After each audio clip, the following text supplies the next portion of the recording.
Then all the tribes of Israel came to David at Hebron and spoke, saying, "Indeed, we are your bone and your flesh." Also in time past, when men carried them away. Then the Philistines went up once again and deployed themselves in the valley of Rephaim. Therefore David inquired of the Lord, and he said, "You shall not go up. Circle around them and come upon them in front of the mulberry trees. And it shall be when you hear the sound of the marching in the tops of the mulberry trees, then you shall advance quickly. For then the Lord will go out before you to strike the camp of the Philistines." And David did so as the Lord commanded him, and he drove back the Philistines from Geba as far as Gezer. Amen. Well, hopefully you've understood that this chapter and what we're going to look at this morning is all about how God keeps his promises. And what I want us to see beyond that is not just that God keeps his promises. God keeps his promises ultimately and finally and perfectly in Jesus. So we're not just seeing that God keeps his promises for us for the sake of it. God keeps his promises in Jesus. As we gather this morning, frazzled, some of us, by the week that we've had, and facing maybe another frazzling week next week, we need to know that we can have complete confidence in God's promises. We need to know that God keeps all of his promises. All 8,810, is it? All of them. In the 2010 general election, the Liberal Democrats, all of their candidates took a vow that they would oppose any increase in university tuition fees. And a few months later, as part of the new government, almost half of them voted to increase them. In 2008, Barack Obama vowed, "If I get into power, I will close Guantanamo Bay Detention Center." And 13 years later, it's still open. You could go on, couldn't you? Donald Trump didn't build his wall. Our current government haven't and won't keep all the promises. And if we're being charitable, what we'll say is, well, those promises haven't just been broken for the sake of it. Circumstance and political realities have probably had an influence why they couldn't keep those promises. But they haven't kept them. And maybe you've been hurt by people breaking promises to you. Maybe not politicians, but maybe family members, church members, church leaders, bosses. Maybe you've broken promises. I'm sure we all have. We've promised things and not delivered. Maybe as a result of that, we've actually lost people's trust. Sometimes it's because people are untrustworthy. Sometimes it's because we just can't deliver on what we promise. And depending what the promise is, it can be frustrating, it can be painful, it can be very costly when it gets broken. And what I want us to see this morning is we can absolutely trust God's promises for the future based on what we've seen of him keeping his promises in the past. God's got a proven track record that he always keeps his promises. And because we know he always keeps his promises, we know that he always will keep his promises. And ultimately, he keeps his promises in Jesus. If you're listening at home or wherever you are, we want you to know this, that God will never, ever let you down. We let him down. I let him down every day. You will let God down. God will never, ever let you down. And as we see David crowned as king over all Israel in these verses this morning, we see several of God's promises fulfilled, but we're going to look at 3 promises. We're going to spend the first half of our time looking at 3 promises, and we'll begin to see then, once we've looked at these 3 promises, we'll look at how God prospers David's kingdom. So the bigger story is that David's kingdom is pointing us to Jesus' kingdom. I hope you've seen that as we're going through. And it does it particularly powerful in this passage. This chapter is a brilliant example of how passages in the Old Testament point us to Jesus. It's a brilliant example of how God's promises are fulfilled in Jesus. And we can have absolute confidence. We're going to break the passage down into 2 parts. First part is that God keeps his promises. Second part is that God prospers his king. God keeps his promises and prospers his king. So firstly, God keeps his promises. It's ever so clear as we dig down into this passage that it's pointing us to how God keeps his promises in Jesus. We see it in three ways. Firstly, we see David becomes king. Now we can work out, if we're clever with our sums, David's 37 in this passage, same age as John. David's 37. It's been 20 years plus since Samuel anointed him and said that he's going to be king. And David had to wait 20 years. Imagine those 20 plus years. There have been loads of times, weren't there, when being king felt far from what David was experiencing. David probably didn't feel much like the anointed king when he was running for his life from Saul. He probably didn't feel like a king when he was hiding in a cave. He probably didn't feel like a king when he was having to dribble and drool and pretend to be crazy before the Philistines so that they'd take him in. I'm sure there have been huge times of doubt during those 20-odd years when David would have thought, I'm never going to be king. Waiting's hard, isn't it? Especially when there's no sign of things that we're waiting for happening. We think, I can never see this happening. I trust you, Lord, but I can't ever see it. But look at what happens in the first few verses. In verse 1, representatives from all the 12 tribes come together at Hebron. Remember, there's been loads of division amongst the tribes of Israel, haven't they? Well, they all come together here, and they all vowed to be loyal to David. They recognize, they look at in times past, verse 2, in times past we know the Lord said that you would shepherd and rule Israel. Hold on to that, because we'll come back to that in a bit. So in the first couple of verses, we see that God's 20-odd year promise to David has been fulfilled. All Israel come and recognize him as king. Secondly, the second promise is that David inherits Jerusalem. We might miss this if we're not careful, but we read about it from verse 6 to 8. There's these people called the Jebusites, and they occupy Jerusalem. They've set up a fortress on the hill of Zion.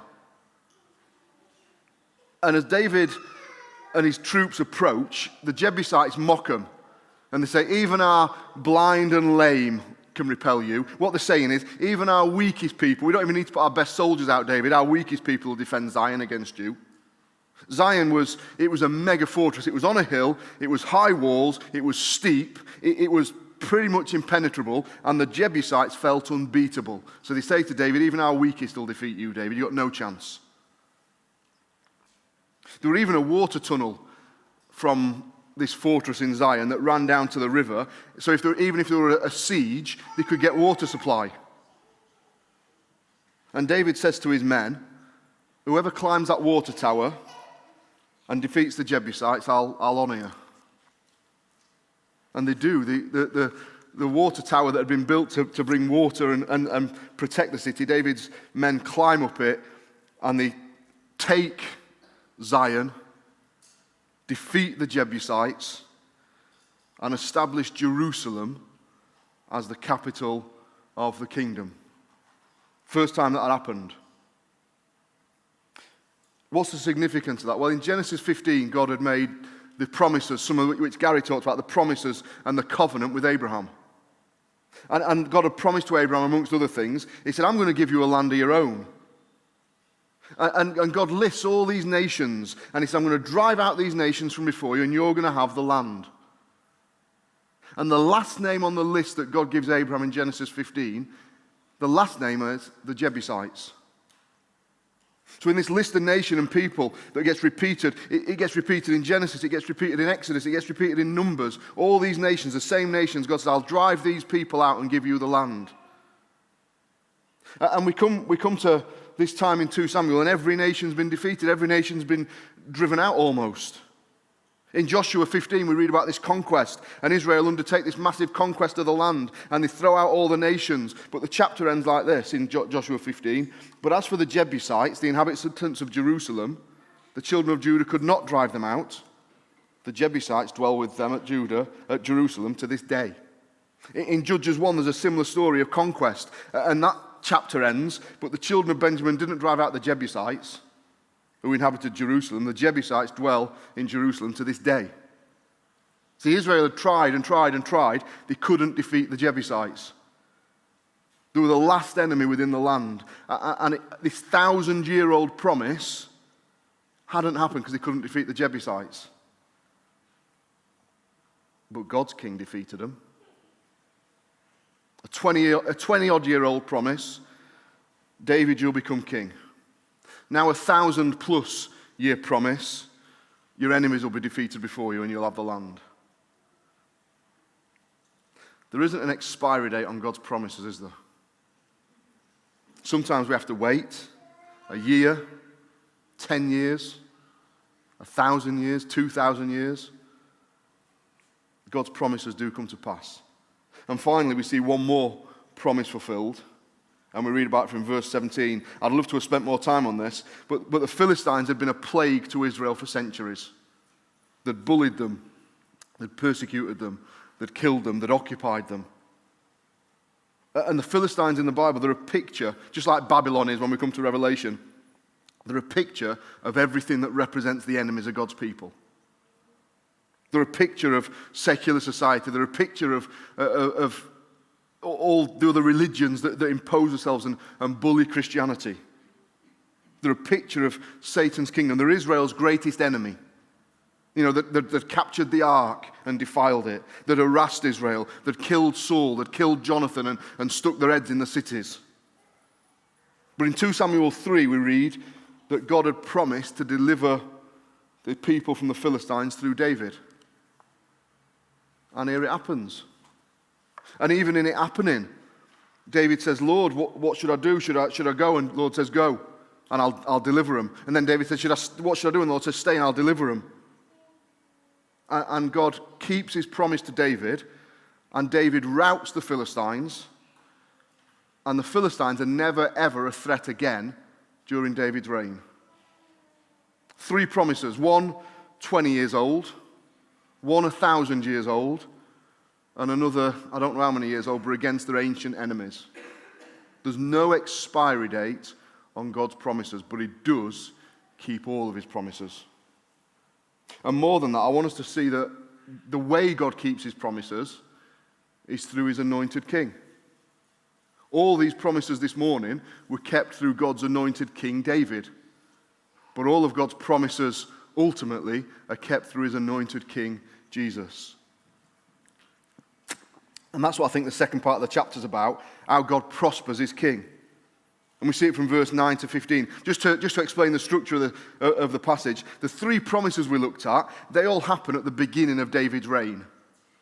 Even though one of them's mentioned at the end of the passage. So you have the David becoming king, you have the Jebusites being defeated, and then at the end of the passage you have the Philistines.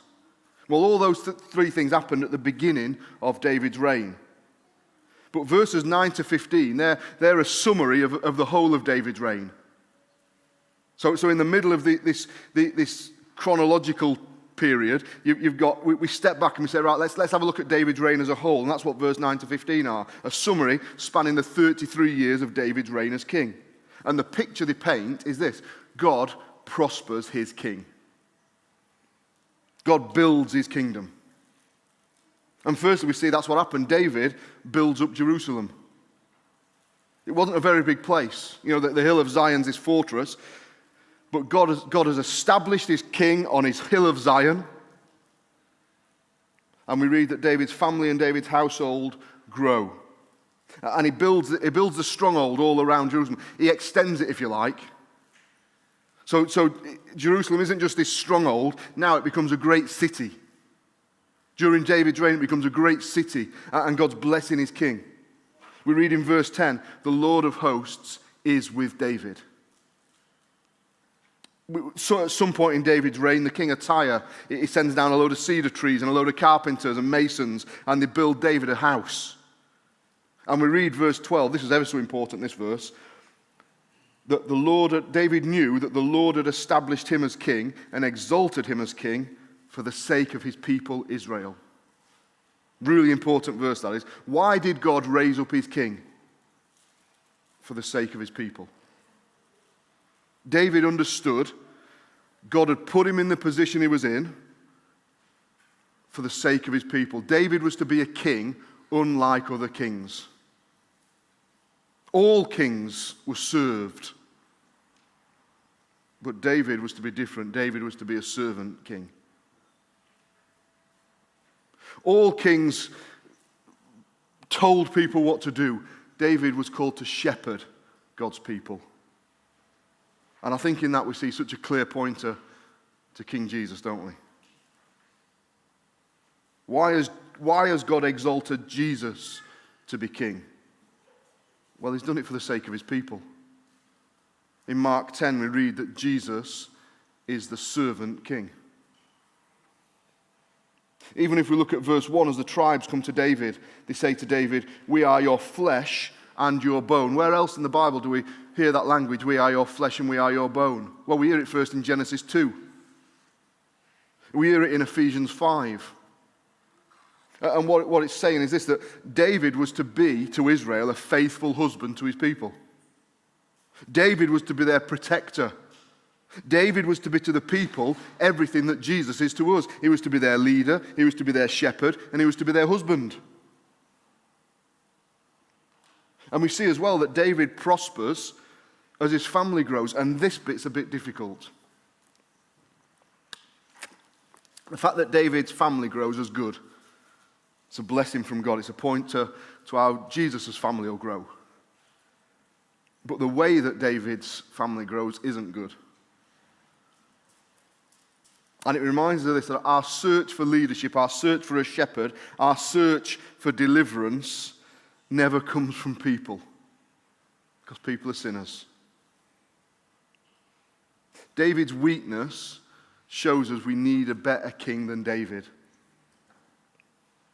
We read particularly that David took more concubines and more wives and then had loads of kids. That's not good.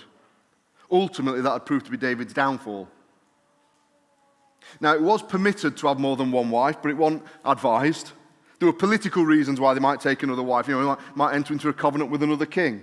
There were moral reasons. So if a brother died, another brother was expected to take on their family. But it wasn't what God wanted. It wasn't what God designed. God's design for sex has always been one man, one woman in a marriage. God said in Deuteronomy 17, "Kings, do not multiply wives for yourselves." And it raises a really serious point, because we're looking at David as this example, but David sins. He doesn't just sin here, he sins greatly. He takes lots of wives, lots of lovers. It's terrible. Because God made man and woman to be one flesh. So what should we do with David? You know, we're building David up. He's this picture of God's king. Why does God so often praise David and say he's a man after my heart when David was an adulterer? What should we do with David? You must have heard or seen recently, particularly, this thing called cancel culture. And basically it's this, that there's big moves at present to cancel from history, cancel from the records, cancel from education, people who did bad things, even if they also did good things. So example, I'm sure you saw on the news earlier in lockdown, the footage of the protesters ripping down statues of famous people. Saw them? Because they had links to slavery. One of the things at the moment, Winston Churchill's, they're talking about cancelling Winston Churchill from the school curriculum because he said some things that were racist, and he did. It was in the news last week that there's a call for Disney's Snow White to either be cancelled or changed because she was woken by a kiss that she hadn't consented to. That's a true story. From the ridiculous to some that make sense. So what should we do when we hear all this thing about cancel culture at the minute? Because at the minute it's saying that anyone that does anything bad, we've got to erase them from history books. So should we not teach our children about Winston Churchill and how he was influential in World War I because he also did some bad things? Should we rip down statues of Admiral Nelson because he said and did some bad things? Martin Luther, the great reformer, we have the Reformation because of Luther. But Luther said some terrible things about the Jews. Should we cancel Luther? John Calvin, amazing bloke, returned a blind eye when one of his enemies were murdered. Do we cancel John Calvin and his teachings. Jonathan Edwards, used greatly by God in America, he had links to slavery. Abraham had lots of wives. Jacob was a liar. David was an adulterer. Moses killed someone. Should we cancel these people? Is that the way that we deal with people who fail and people who do terrible things? Do we cancel them? Well, I think these people remind us, I think David reminds us, one, we have to be very careful about setting up heroes. And two, only Jesus is trustworthy. If I was to scour through your life, if everything you'd done in your life was put on social media, because that's what they do at the minute, they trail back through people's social media. If everything you'd done in your life were on social media and I trawled through it all, would I find reason for you to be cancelled? You'd find it with me. I should be cancelled. I've said things and done things. But David serves to teach us. Yeah, he teaches us lots about leadership, lots about faith, but we're a sinner. And what he teaches us is that God is gracious to sinners. He doesn't cancel us. Ultimately, the king that God promised, King Jesus, he cancelled David's sin. He'd do it on the cross. God doesn't overlook David's sin. God doesn't overlook your sin, but he doesn't cancel us like we deserve. This is really relevant because we live in a society, don't we? Our society preaches tolerance. Our society preaches absolute liberty, but then we want to cancel people who do things wrong. It's because our society doesn't understand God's forgiveness. They don't understand God's grace. And so this liberal, full of freedom society is probably one of the most morally oppressive societies around. Because it doesn't grasp grace. What about you and me? We deserve to be cancelled. We deserve to be wiped out. None of us, Lord, if you mark at iniquity, who would stand? But in his mercy, God's appointed a greater king than David. A king that never, ever, ever did anything wrong. A king who was tempted in all the ways that we are, but without sin. So that our king didn't have to cancel us, he could cancel our sin. Psalm 2 tells us, despite the best efforts of wicked people, God has established his king on his holy hill of Zion. We don't get cancelled because of our sin. There's a better way than cancelling people. It's redeeming people. Our king came to lead. He came to shepherd. He came to lay down his life for his people. All the things that David were called to do. And despite all the enemies to our king, despite secular society, despite persecution, despite my sin and despite your sin, God has established his king in Zion. Not David, King Jesus. And King Jesus' kingdom's growing, not through dodgy marriages, but through grace. King Jesus, his family's having children every day through grace, through people not being cancelled, being redeemed. King Jesus has established God's kingdom and God's king for the sake of his people. Just like God promised Jesus, his anointed king, his kingdom will grow, his kingdom will be established. That's what's happening. You could say, if you like, Jerusalem's getting bigger. And where do we fit into all this? I think it's here that we can say in all the anarchy of the world that we live in all, we can't see how things are going to work out. We can't see how God's promises fit in with our current situation. It's understanding this. God has set his king in Zion. And he will be victorious over his enemies like David was over the Philistines. And he will build his kingdom like David built Jerusalem. And he will lead, and he will shepherd, and he will husband his people. And because we can look back at God's promises being fulfilled in David, because we can look back on God's promises being fulfilled in Jesus, we can be certain that the promises for the future will be fulfilled. God has set his king on his holy hill. So how's it going to end? Revelation 21 tells us how it's going to end. You know, we've seen God's promises from 1,000 years back with Abraham. We've seen them from 20 years back with David. We've seen them after David, the promise of Jesus, another 1,000 years. Well, it's been another 2,000 years now. What's happening? Are we ever going to, what's going to happen ultimately? We've waited 2,000 years. Well, Revelation 21 says this is what's going to happen. I saw a new heaven and a new earth. For the first heaven and the first earth have passed away. There was no more sea. I, John, saw the holy city, New Jerusalem, coming down out of heaven from God, prepared as a bride adorned for her husband. And I heard a loud voice from heaven saying, Behold, the tabernacle of God is with men, and he will dwell with them, and they shall be his people. God himself will be with them and be their God. God's king will return.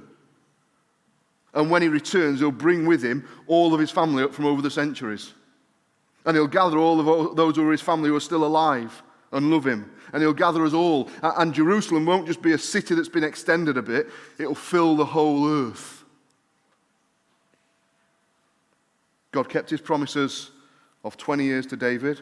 He kept his promise of 1,000 years to Abraham. He kept his promise of another 1,000 years to David, that a king had come for the sake of his people. Frazzled, this is how we started, frazzled, and with a frazzling week to come, how do we keep going? God has set his king on his holy hill of Zion. It's been 2,000 years, but he will keep his promises. He will make us new. We will be with him forever. He will husband us. And as we look at the world we live in, and we look at the families we live in, and we look at the battles of sin that we live in, we say, Lord, how long until you keep your promise to come back and take me home? How long, Lord? And the answer comes to us from 2 Peter, Beloved, do not forget this. With the Lord, one day is like 1,000 years, and 1,000 years like one day. God isn't working to our time scale. There isn't an expiry date on his promises.